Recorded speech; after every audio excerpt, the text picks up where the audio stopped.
Welcome everybody to Fergo and the Freak. This is episode 203 and it's another breaking news episode. I'm here with Andrew though, which is really cool, and the Toronto Wolfpack have withdrawn from the 2020 Super League season. They will not take part in the rest of the year. There's been a lot of talk that some of their players have not been paid and that they refused to turn up to get coronavirus tests that would allow them to get back into training. What do you reckon about this, Andrew? This is pretty shocking, hey? It is. It's pretty sensational too. I'm just reading here that the club, which faces the loss of 7 overseas players, including Sonny Bill Williams, because of visa problems, is believed to have asked for a loan of £200,000. However, the other 11 Super League sides overwhelmingly voted against giving them the money. I mean, in my opinion, that's pretty slack because Toronto, I mean, they've got massive hurdles to overcome. And with all of the visa problems and stuff, they're not going to be able to play at home at all this year. I think that's really slack. What do you reckon? Yeah, I'm just see the UK players are based in the UK, but they do not take any of the Sky TV cash. So it seems a bit unfair that they're not being able to get some sort of money handed to them to help them out. Yeah, and I mean, look, at the end of the day, I guess they don't have to worry about having to fill out a TV schedule for, having all of the games televised. So that's one thing that the other clubs, and, rugby league is always run on self-interest. They don't have to think to themselves, well, we're going to be down one TV game. I don't know.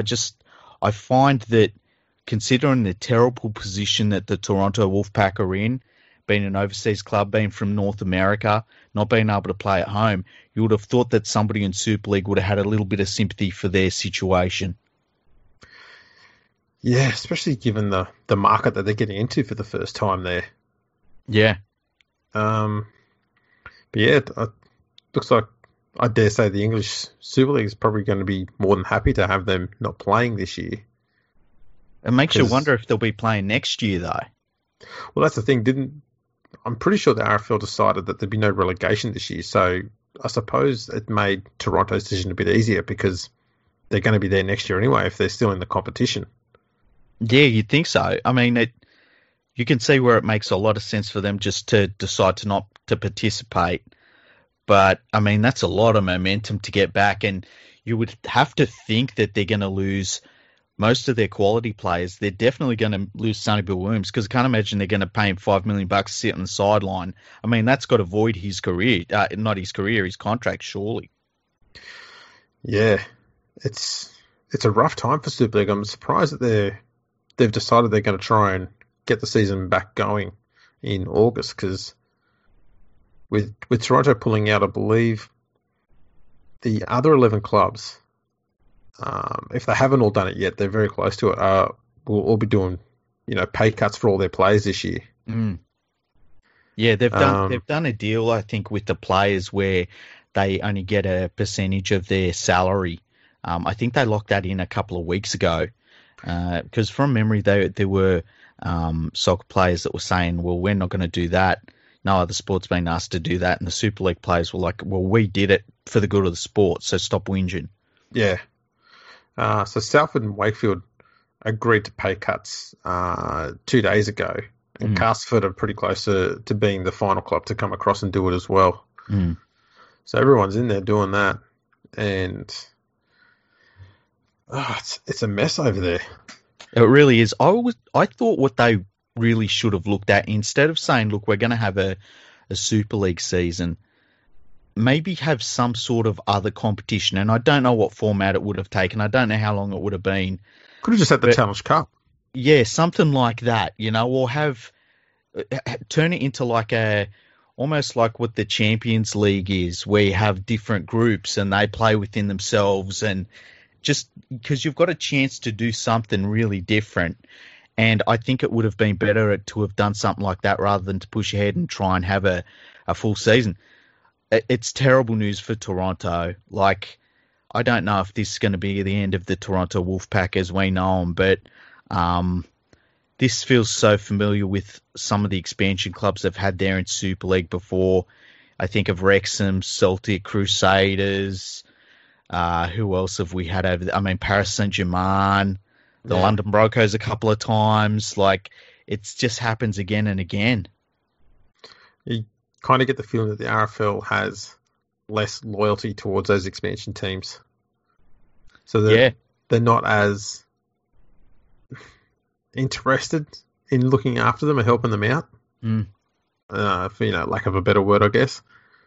Well, So all these expansion areas where they could be making genuine money and making some genuine, genuine growth areas, and they just don't put the effort into getting it going.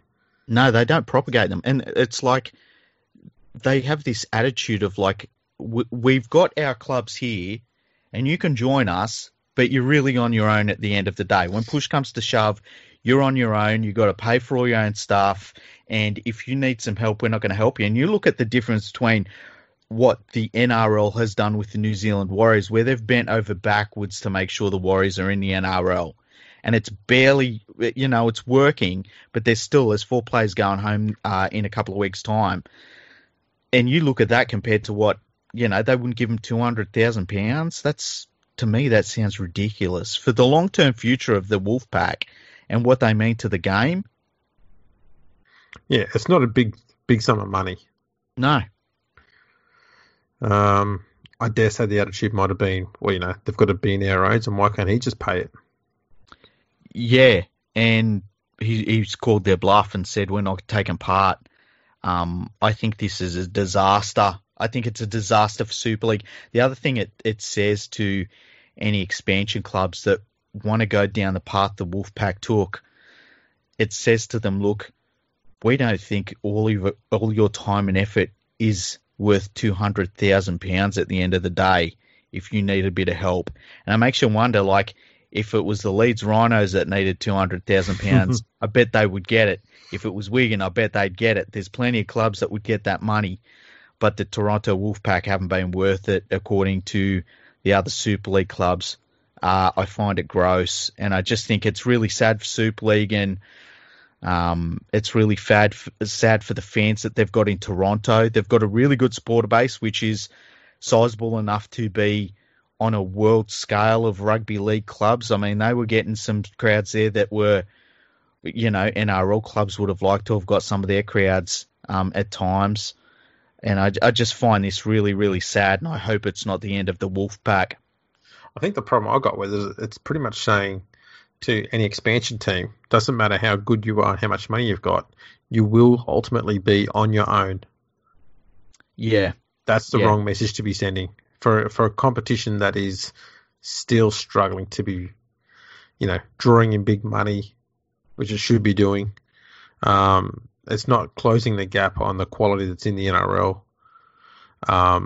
They should be looking at expansion and trying to promote the game wherever they can to try and get some new talent in there, get some different money in there, and try and get the game up and competitive with Australia and New Zealand and pretty much the whole Pacific region now. And here's a situation where things have fallen in their lap that's taken them in the right direction, and they're not willing to help out.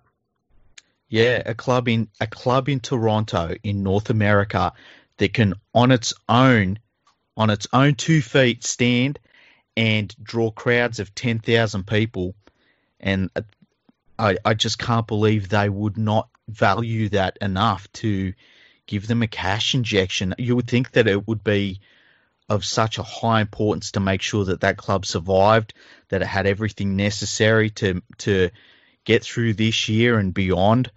It's just such short-term thinking, and it's the problem that Super League has. And the real problem is that you've got this competition where they are dying for some sort of greater relevance, not only in the UK but internationally.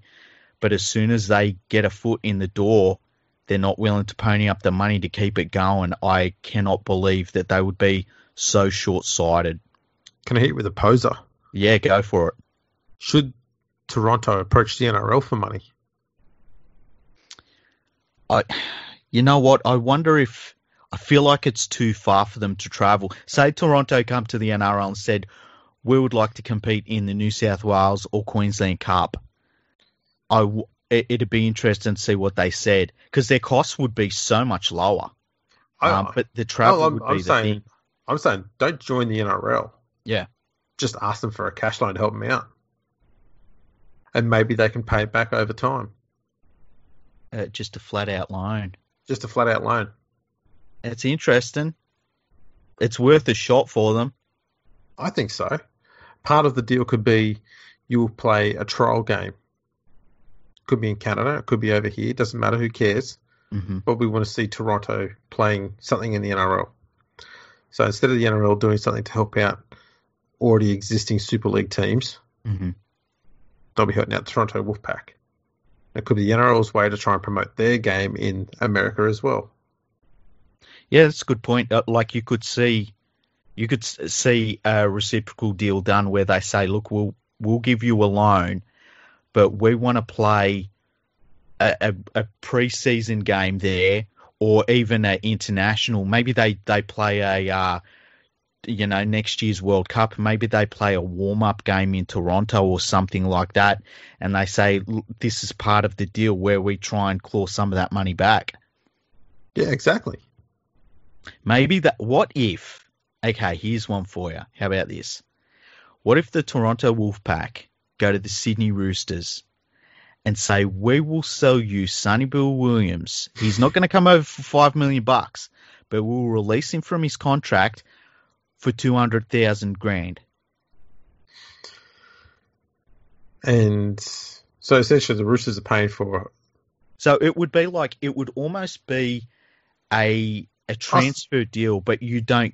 But Sonny Bill comes over, knows he's not getting $5 million, but he gets out of his deal, and the Wolfpack gets some money. Yeah. Oh, here's one for you. Okay, I've got another one for you. What if Sonny Bill plays for the New Zealand Warriors? Ooh. There's an idea. Yeah. So they release him to the Warriors. They get a transfer fee for it, and he plays out the season for the Warriors. That'd be interesting, hey? Yeah. And they would have a little bit of money freed up from the players going home, who they've got. I think they said they were going to pay 70% of their salary this year. And you would think that the Warriors would maybe have a little bit more money under the cap.